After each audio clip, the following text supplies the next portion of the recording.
హల్లెలూయా.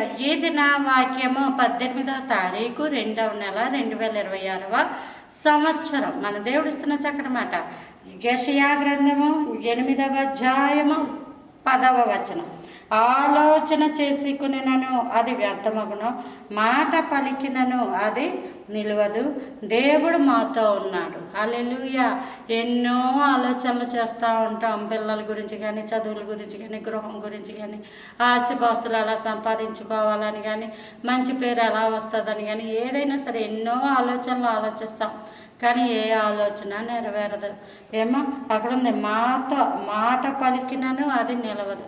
ఎవరో ఎన్నో మాటలు అలా అంటానే ఉంటారు. వాళ్ళ మాటలో తగిలి అనేక మంది నాశనం అయిపోయిన వాళ్ళు కూడా ఉంటారు. అనేక మంది జీవితాలు గొప్ప కూలిపోయిన అనుభవాల్లో కూడా ఉంటాయి. కానీ మనం ఎప్పుడైతే జీవగ్రంథం పట్టుకున్నామో మనకి ఆ మాట తగలదు. దేవుడు మాతో ఉన్నాడు, మనకి ఆ మాటలు తగలవు, మనకి ఆ మాటలు తగలవు. దేవుడు కనుక మనతో లేకపోతే ఖచ్చితంగా ఆ మాటలన్నీ తగిలేస్తాయి. ఖచ్చితంగా ఆ మాటలన్నీ తగులుతాయి. అందుకే దేవుడు మనతో ఉన్నప్పుడు లోకంలో ఉన్న వాళ్ళు ఎన్ని శాపనార్థాలు పెట్టుకొని ఏమక్కర్లేదు, మనం ఉన్నతమైన స్థాయిలో ఉంటే చాలు. కింద ఉన్న వాళ్ళందరూ సూర్మని ఎడుతుంటారు. ఉద్యోగం వస్తే చాలు, వాళ్ళని ఏమనక్కర్లేదు. మనకేమన్నా ఒక మంచి ఉద్యోగం వస్తే చాలు, ఇంక సూర్మని ఏడ్చేసి తిట్లు శాపనార్థాలు ఎట్టేసుకుంటుంటారు. ఎందుకంటే అసూయ, ఈర్ష్య, కోపం, అహంకారం.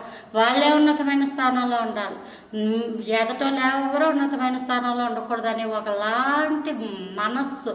వాళ్ళు ఏమంటారంటే చాలా శాపనార్థాలుగా మాట్లాడతారు. కానీ ప్రభువు వారు మనతో ఉన్నప్పుడు ఆ మాట నిలవదు, అవి జరగవు. ఆలోచనలు ఎన్ని చేసుకున్నా అవేవి నెరవేరవు. దేవుడు మనతో ఉన్నాడు, ధైర్యంగా ఉండండి. Praise the Lord. హల్లెలూయా.